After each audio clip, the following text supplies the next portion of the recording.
Hello friends, we are on Maraval Road in Newtown on the island of Trinidad, which is an island in the Caribbean. We are looking at TTT, which is a broadcasting station. Television House is also another name it's known by. This was the first place where television was broadcasted in Trinidad and Tobago. So the proper address is 11A Maraval Road. And it's historic because they had the television station channels 2 and 13. And I, as a kid, would tune in to see, some of my favorite shows. The building didn't used to look like this. It had an old white and black trim colonial style look. Rather plain. Your car could drive straight up to the doors, but it's all walled off now, gated off. But you could have essentially go up straight to the building. That's not the case anymore. It has that modern look. Now there used to be a large satellite dish here.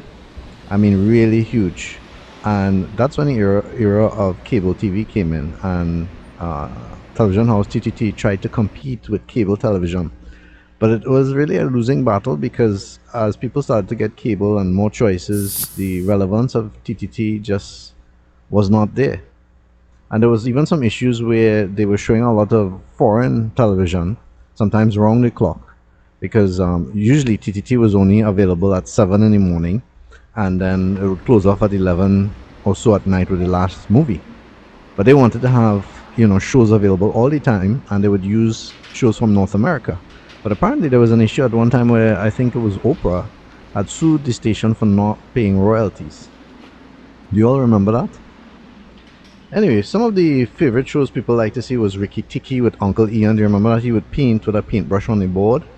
Auntie Hazel with 12 and Under and Teen Talent. She would showcase a lot of the talent of the youth in the island. And she always handled herself in a classy way. That was one of the things I remember a lot about her. Other iconic shows was like Mastana Baha, Scouting for Talent, and so forth. And, I have to admit, while these things were nice, as a child, a lot of them for me was boring. But in those days you didn't have phones, computers, and lots of stuff. So anytime you turn on the television, you just hope to time it just right where you could see your cartoons and whatever it is they were offering. But and of course in those days you had other things to do. You could go out, play sports and stuff. Not like now where all the kids are just glued to phones.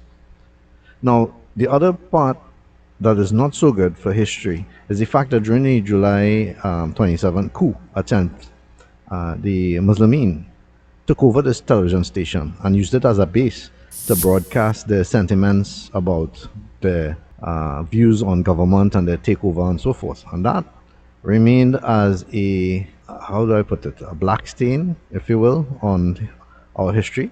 But this television station was greatly involved in that. Now I would love to show you how the television station used to look, or some of the shows, or some of the old people, but I just find using content from local people or using stuff that may be copyrighted just too much of an issue, and getting permission in Trinidad and Tobago is just a lot of red tape and rigmarole. I even have a video about how difficult it is to show some of the most simplistic things around Trinidad without having to get permission and write and all that. Whereas a lot of people are welcoming and say, yes, please use this would benefit others, and others would like to see it. There are those who are like, no, I don't want you to use it, and whatever reason. But that's why I'm not showing it. So I'm just talking about some of the things that I remember about this television station. If you remember things that you would like to share too, feel free to comment in my YouTube channel under this video, and let us know what are your memories of the TTT Building television house. And thanks so much for subscribing, liking, and sharing this video.